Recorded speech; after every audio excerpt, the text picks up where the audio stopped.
Yes, indeed. Yes, indeed. Welcome, welcome, welcome to the Lunch and Munch meetup. Hey, listen, you now tapped into the most dangerous virtual lunchroom on the planet, the Lunch and Munch meetup. We do this 12:30 p.m. Eastern Standard Time every single Tuesday. Here's what we believe. We believe at the Lunch and Munch meetup that you can't build anything bigger than you build yourself. So every single Tuesday, here's what we do. We give you tools, we bring in dope people, have dope conversations that help you build the best you possible so you have a firm foundation to build your hopes, your dreams, your aspirations, your dream life on.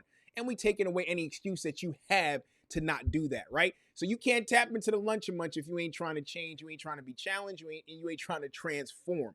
So we are in our series, Are You Really Adding Value? Right?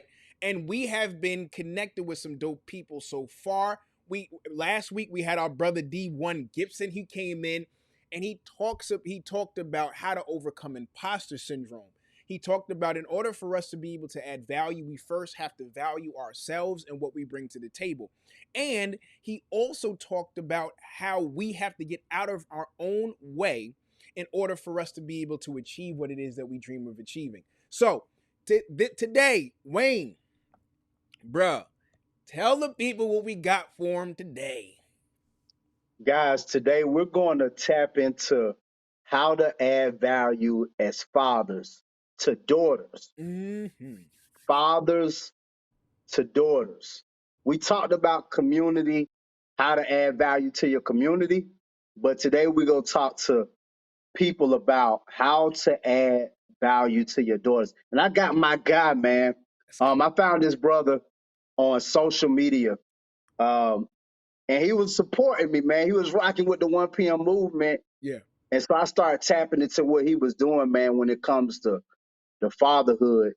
And it was just amazing to see because he's a full-time dad, you Mm. know, left his job. Well, I let him tell the story. Yeah. But what inspired me the most was um, the love and attention I seen him give through social with his kids. And you could tell it's not just something he put on for show because it's a lot of people out there. Let's just be real that be fronting on social media how they be with their families and their kids. You know 100%. what I mean? Let's be real. I 100%. was trying to sugarcoat a little bit, but it's a lot of people out there be fronting. They be Yeah. fronting to get that check. But you could just tell that this brother is super authentic in his approach and being a full time dad and being an entrepreneur. So I wanted to bring my boy Nard on, man, so he could kind of talk to us and walk through us how he's navigated being able to pour and add value to his daughters at the same time being an entrepreneur. Yeah. So with no longer do, man, we gonna welcome to the Lunch and Munch meetup, Lunch and Munch family. Welcome my boy Nar. So Let's yeah, go. bro, man, welcome to the Lunch and Munch, man. Tell the people a little bit about yourself, man. Oh man, listen. Like I said, I appreciate you guys for bringing me on here. Look, man, my name's Gennard. I'm from New Orleans, Louisiana. A little bit about myself is I became a stay-at-home father. Let's say like about a year and a half ago. Um, which what led us to making this decision. Of course, we was in a pandemic, 2020. I think that was 2020, and we were getting calls, man, like the daycare is closing. My wife was an ER nurse at the time, so she was working, split shifts, night shifts. I'm sorry, she was working night shifts, and I was working as an environmental specialist at the time, with starting a vending machine gig and some other side hustles I was doing. So from from all of that, we say, you know what? Every time, something happens at the daycare, especially when COVID happened, we was trying to navigate, me working, my wife working, and we said, well, you know, and I told her, I said, you know what, we need to look at, what's going on with as far as finances because it doesn't make sense to, you know, we were paying for daycare. Well, 70% of my money was going to daycare, but we're getting called. We still paying for daycare, but still getting called when they're getting sick. And then at that particular time, she was pregnant with my now daughter that's 10 months. So, um, yeah, man, that led me to say, we're gonna set up for me to become a stay-at-home dad, and my wife also is working on her master's in nursing. Ooh, okay, So okay, Yeah. it's it's been tough, man. bro. Well, you know what was first and foremost, man. So first and foremost, my wife is also my wife is a nurse practitioner. So you know what I mean. So I understand. I understand what that's all about. And she doesn't work in a hospital now, but she actually does. She's actually working with I can't remember the name of the place, but like I know that life. You know what I'm saying? I definitely know that life, man. And it was, and even with the pandemic, it was the same. It was really kind of the same for us. We homeschooled our kids for a year because we were actually paying tuition for them to go to school, only for for them to be like, oh well, we're going virtual anyway when the pandemic hits. It was like, okay, well, we gotta, I gotta chase behind them. I gotta make sure they're doing their work and all that type of stuff. So I'm literally teaching them at the crib, but I'm still having to pay tuition. So I know that was definitely a tough go. And bro, so let me ask you this, man, because how are you able to navigate first and foremost, because in society, men are supposed to be the providers, right? And the women are supposed to take care of home, right? So how are you and your wife able to kind of come to that agreement, and you kind of navigate in that space? How is that for you? And also, So I'm sorry, and also, was there any challenges that you faced? Was there any challenges that you faced having to, like, taking on this particular role? yes, sir. Yes, sir. Yes, sir. Let's get into it. So yes, we have a lot to impact in that whole thing. Yeah. Like I said, a year and a half I've been doing it now, and um, how I can tell you that, of course, it's not easy, right? As a black male, I don't want to make it a race thing, but as a black male, I could tell you that that post that my brother been watching, the one of my other posts that was going viral, I have a lot of negative comments, but I have also a lot of positive comments because I talked about stay at home parent depression, really stay at home dads, but we all won. So um, the comments that I looked at, it was like you said, hey, a man's supposed to be a protector and a provider, right?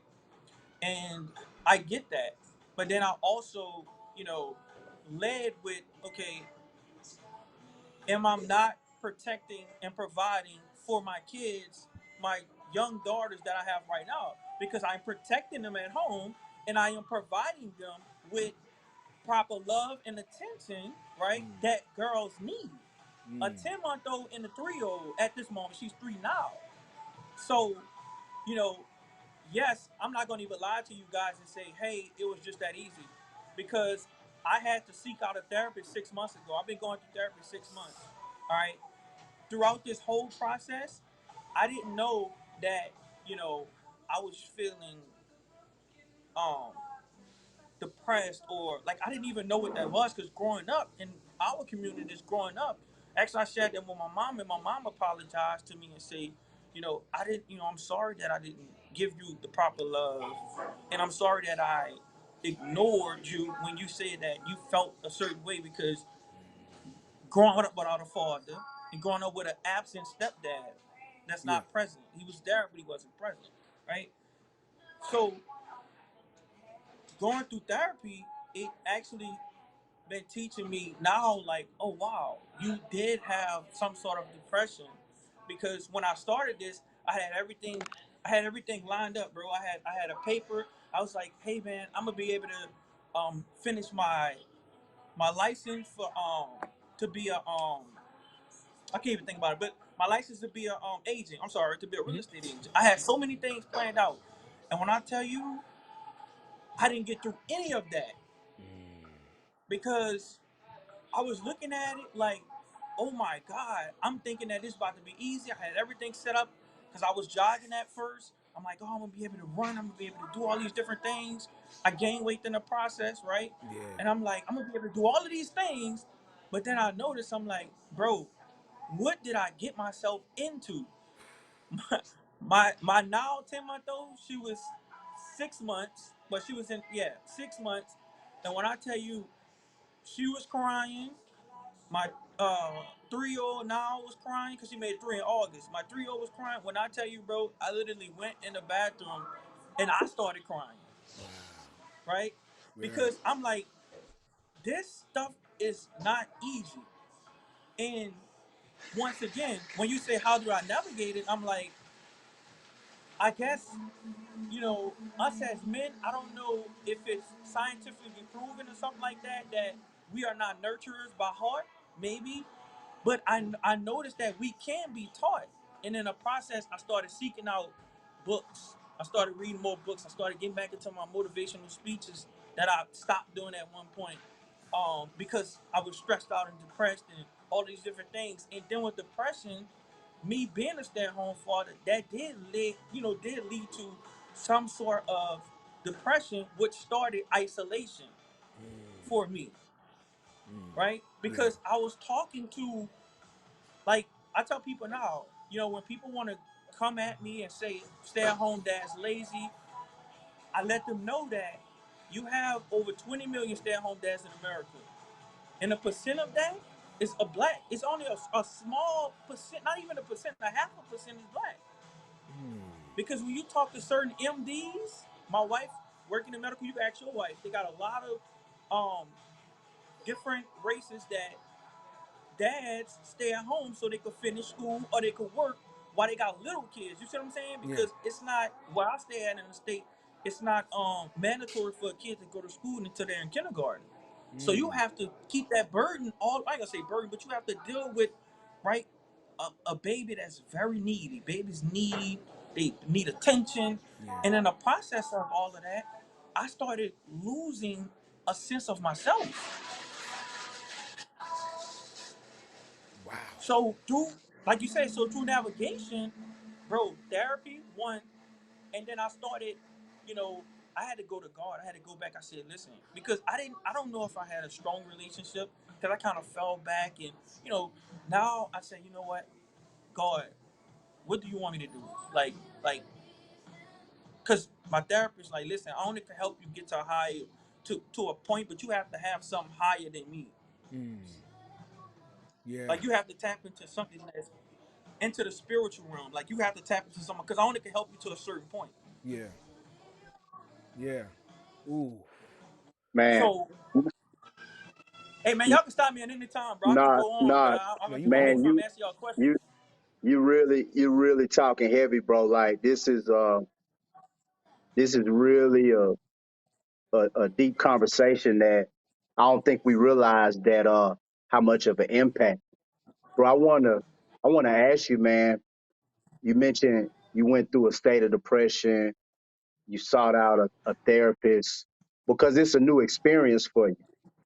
Um, how were you able to still pour into your daughters um, from an emotional standpoint? Because I got daughters too. They're girls are emotional. How were you able to give that emotional attention to them without being so rough because they're not boys? How are you able to do that in the midst of being depressed, in the midst of trying to figure out how you go start your business? How were you able to do that? Bro, once again, appreciate you for asking that question, bro. I literally had to go to God, bro, because I feel bad. Like when people talk about, hey, uh, you know, what I could, what they stressed out over, bro. I was stressed out over, you know, the time when I lost my cool and hollered at my 3-year-old, Mm. right? I'm stressed out about, bro. I would feel bad that, I would lose my cool because my inner self wasn't all the way healed. Mm. So you're right when you say about being rough. I rough as far as I raised my voice and my 3-year-old daughter cried. And I had times where that's when I knew I said something is not right. Something wasn't right because I didn't know that I was losing a sense of self, also dealing with, you know, family, people telling me you need to be at work, you need to be doing this, and also letting that negative self-talk, like the voices in my head was so loud, with the negative self-talk to it was like, maybe you do need to, maybe you do need to go back to work because how are you protecting and providing by being home? So at some point, bro, to answer your question, I'm like at this point, I'm way like since it's been a year and a half now, I feel way better, and I still have to catch myself because I had to learn that my youngest daughter, her crying or her whining was a trigger for me in a way, right? So once again, I have to keep telling myself that these are kids, they need me. So I have to be able to control my emotions. And that's when I went back into understanding emotional intelligence. Because these are kids. Now, once again, I am not perfect. I still may have times where I say, Gigi, go sit down, stop. And I will feel bad and be like, oh my God, why did I talk to my daughter that way? And then I have to tell myself, and I go to God and say, I'm human, but that's where therapy, that's where filling myself up with the positivity things that I'm doing. Because, like I said, and also going back to jogging and just, you know, just trying to feed myself with positivity so I can exert that when I'm dealing with my kids. Because, once again, bro, parenting, one thing I just learned, and you guys probably already know this, that a single mother and a teacher, because you're dealing with kids, it's the most hardest job. And I can honestly say, because it's like you literally have to die to yourself to be able to give them everything. Bro, But then in the midst of it, it's like, what about, we could do all of that, which I was doing. I was doing all of that, but I'm like, what about me? Ooh. hold And on for that's one why second. that's why the work is still coming in at. Hold on for one second. Yeah. Hold on. Yeah. See, guys, I don't think y'all hearing it. And I want to make sure you guys hear it. I asked this man, how is he able to add value? You know what he went back? He went back and directed it to himself. The only way he's able to truly add value to his kids is by making sure that he's good first. Mm, mm, mm, mm, mm, I don't think you heard me. mm. If you want to know how you can add value to your kids, you got to make sure you're good first. He had to die to himself and make sure he was good in order to be able to emotionally pour into them. Emotional intelligence. He realized that there was some triggers. He realized that there was some things about him. In order for him to be his best self to his kids, in order for him to be his best self to his daughters, he knew there was some work that had to take place within him. Because let's face it, guys, our kids don't deserve half of us. And I'm not just talking about time, like face to face. They deserve all of us mentally, spiritually, emotionally. Notice I didn't say money because you got some successful kids that didn't have a dime, but because their parents, their dad was there, their mom was there emotionally, somebody was there. They were able to excel in areas of life because their dad had it together or their mom that was at home had it together. So, nah, man, bro, you said a mouthful. I don't even know if you realize what you said, bro. I don't know if you realize what you just said. Pop. bro. You know what's crazy about it, man, is that yo, man, like yo, this thing is heavy on me, man, because what you said though, what you said, Nar, what is really sticking out to me, man, is that you said, what about me? And initially hearing that, right, someone would say, "Oh, that's selfish." What do you mean? What about you? It's not about you. It's about the children. But yeah, but like to Wayne's point, that is a legitimate question for you for you to ask yourself. What about me? Because it was in you asking that question that you were then able to identify where you fell short. But what I salute you for,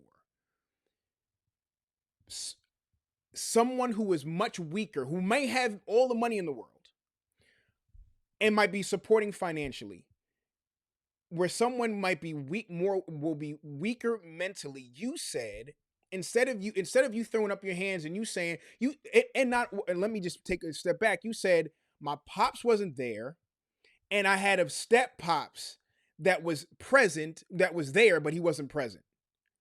So you didn't. So now you have every excuse, right? You got every excuse to say, well, they did it, I'm gonna do it too.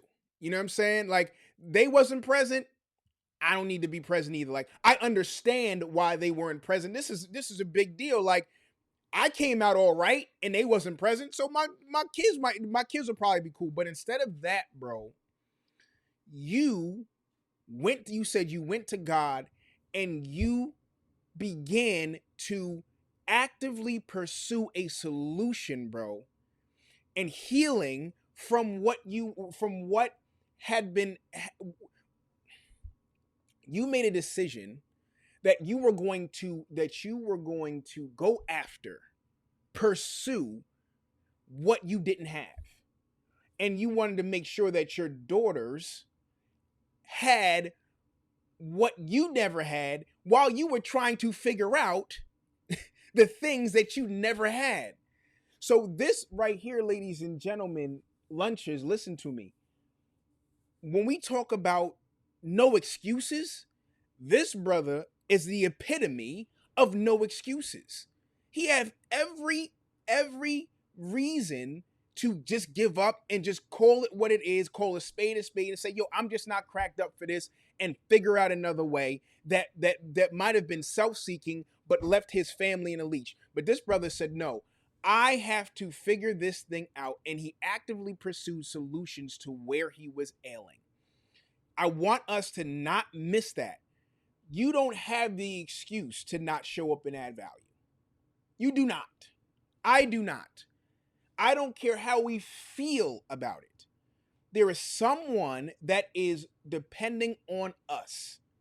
And because they are depending on us, we have a responsibility. I like to call it I don't call it an obligation, I call it an opportunity to show up, even in our shortcomings, and even if we don't have it all figured out. Bro, I want to salute you. I want to salute you, bro, for showing up like that, man. And for you making it a point to add value, and you at me making a point to seek after the things that you did not have. What has the difference been, bro, in the man you were and the man that you are now? What differences have you seen? Well, like I said, from the man that I was up until now, it's, I see that I am still practicing patience, right? Like, I'm still practicing patience because, you know, it's still times where, because I notice it's not so much of the kids that's a problem, because they're not a problem. It's that when I think about, like, oh, I could have more vending machines, or I could go get more, more different places like that, but I can't do it because I'm at home with my kids, and I only could get a somewhat of a break when my wife come home, Mm. which be at 6 o'clock. So, you know, it's still one of those things that prevalent. Like it's still prevalent to this day. Where bruh, I am a healing man. I'm not healed yet. Mm, that's it. Right? And I'm just open. Like I'm just open. I'm healing. Yeah. You know. So from now, I was broken. Now I'm healing. And Yeah. through the process of healing,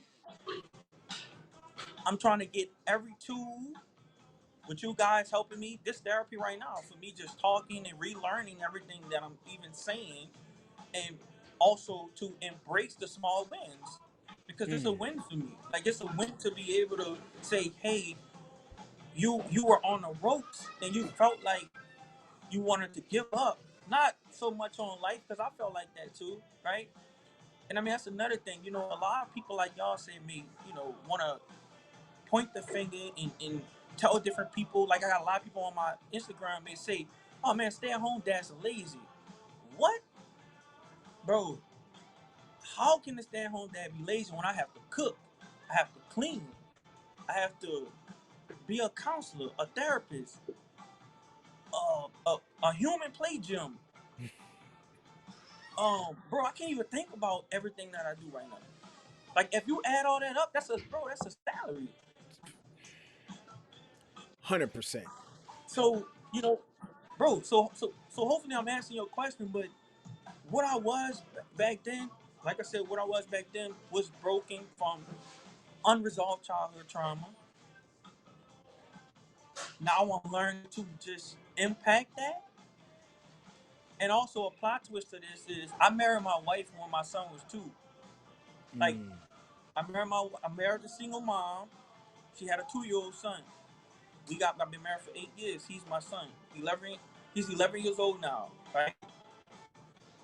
He also taught me that a lot of what my stepdad did as far as verbal abuse, I could be transparent and say I didn't verbally abuse him, but I have did certain things that still was unresolved with my stepdad to my son. Mm. And I didn't have my first kid, the one I'm telling y'all about that street, until I was 31. I'm Okay. 33 now. So in the process of me being married for 8 years, bro, when I tell you, bro, it took me all of those years to get a therapist to say something is not right. And Mm. then also, with just doing the research and understanding that men are 4 to 5 times more likely to commit suicide than women by shooting ourselves in the head or doing something violently and get killed by the police. Wow. So, bro, this episode to me it could go so many different places as far as being heavy because, like I said, I think that crappy parents make crappy kids, and if all I had was to give my kids was that crappiness, then they would be crappy. Mercy. Bro. Whoo! We gonna have to do a part two. We gonna That's what have I'm saying, bro. This we go heavy. This heavy. we gonna have to do a part two. Here's what I want to ask, bro, and we'll start to wind it down. Cause y'all gonna have listen. You are now tapped into the most dangerous virtual lunchroom on the planet, the Lunch and Munch meetup. We don't call ourselves the most dangerous virtual lunchroom for no reason. Okay, Nar. So look, how have well let me ask this in two ways. One, how have you given yourself grace? What are some of the things that Let's go there. what are some of the mechanisms that you have put in place to give yourself grace? And have you how has giving yourself grace helped you along your journey thus far? So, how I have given myself grace was even though I may say, hey, I have overcame so much of things that I've been through in my past, in my life, and things that I may be going through. I mean, going through now. giving myself, which I didn't even understand what that was at first, because my therapist had to tell me that. He like, listen, you got so many different great qualities. I need you to tap into that. So showing myself grace was, you know, just um getting back into reading my books, doing the things that make me happy, started back jogging, like I did, and also, you know, just appreciating the small wins. And I would say a small win would be for me, like today, even being able to tell my wife, like, hey, can I record a podcast? In the midst of me setting up to record a podcast with you guys, I had to do something with my kids because she had to finish up a paper. So I'm like, listen, I'm gonna get my kids and go home, help her with the babies before I come and do this. So showing myself grace, really just understanding that I had to get rid of doubt, because I just learned that doubt is a man weakness. I thought that Mm. women was a weakness for us, but I learned that self doubt is. Mm. So I just had to get all that out of my head and say, man, I'm an overcomer. I have overcame all these different things. Look at the wins that's in front of you now. Yeah. And honestly, that's why I say I appreciate you guys, because I learned that how can I be happy? Because my wife used to do all these different type of things for me, but I learned, I'm like, you know what? I was in a state of depression because how can I be happy for all of the things that she's doing? I was wondering, I'm like, why? Like, why do I feel like this? And in the midst of it, now showing myself grace, I said, you know what? Look for the good. If I could tell myself, look for the good in people, then look for the good in myself. Yeah. And that's showing myself grace. I'm looking for all the good that's in me. Everything that's good that's in me, I'm going to employ that. But everything that's bad, I'm going to just get it out. Yeah. So that's showing myself grace, just embracing the good that's in me. If that makes sense, bro. No, that makes 100,000% sense. Oh man. So listen, y'all, a lot to unpack with this one. So y'all gonna have to go ahead and let this one breathe, let it marinate.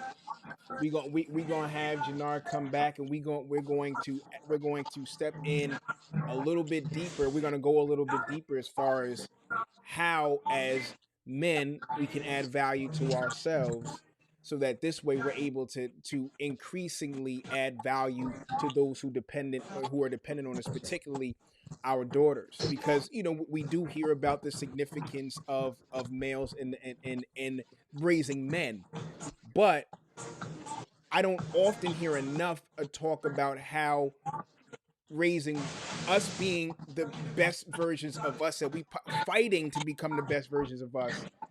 Our daughters are looking at us as the examples when they go out, when they grow up, and they start looking for men.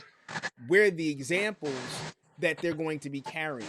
So there is a lot to talk about in this, man, and there's so many layers to this, bro. And I'm so glad that we're gonna be able to have this conversation with you, bro, because you are most certainly tapped in and in the trenches of it all. Yo, you in the trenches of it all, bro. And you know what I'm saying? And I salute you, and the fact that you were able to get some time to be able to do this with us, man, because it never ends, bro. It never ends. So we gonna connect more offline, but what we want to do is tell the people how they can find you. We're gonna have everything in the description, in the show notes, but let people know how they can find you, how best to contact you, anything that you got going on or anything like that, man. Let the folk know, man. Hey, Pop, I just want to say one more thing, man. I know Go we for got to sure. wrap it up, but like I said, I appreciate y'all. And I just want to also say, like, what you was saying, honestly, you know, you 100%, you guys 100%, because we can hear all these different podcasts and all these different things talk about women. Oh, you're not doing this and she's not doing that. Be my peace. All these different things, but the forefront of it starts with, it comes right back. The boomerang comes right back to us, Facts. because we could say, right, my wife may have some sort of daddy issues. I had daddy issues, mom issues, right? And we always want to point the finger and say, well, this woman, this, but they're gonna come back to us and say, well, Did she have someone to show her the love and affection? Because I'm learning with girls, of course, men, boys too, but I'm learning with these girls. They're very clingy, and they looking at me like my daughter had a recital yesterday, and she said, "Daddy, look at me, turn around." She's 3. My daughter's 3, bro. Yep. And she's like, "Daddy, look at me, turn around." Like they're looking for our approval. 100%. 100%, bro. Like they on my 100%. lap, bro, like grabbing my face, like playing with my belly, like bro, it starts with that. So when Yeah. people say, "Oh, the woman was like this," it's like, okay, well, what was her upbringing?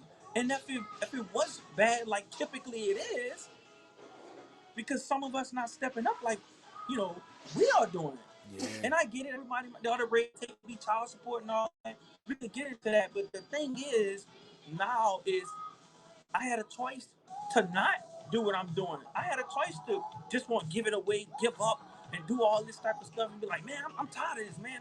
You know, I just seen a clip when a lady was in Japan somewhere where she wanted to jump off the bridge with her kid. Like, parenting is not easy, bro. Nah. And just to stay on board, like I said, I know we about to go, but love and affection, bro. I'm learning with these kids.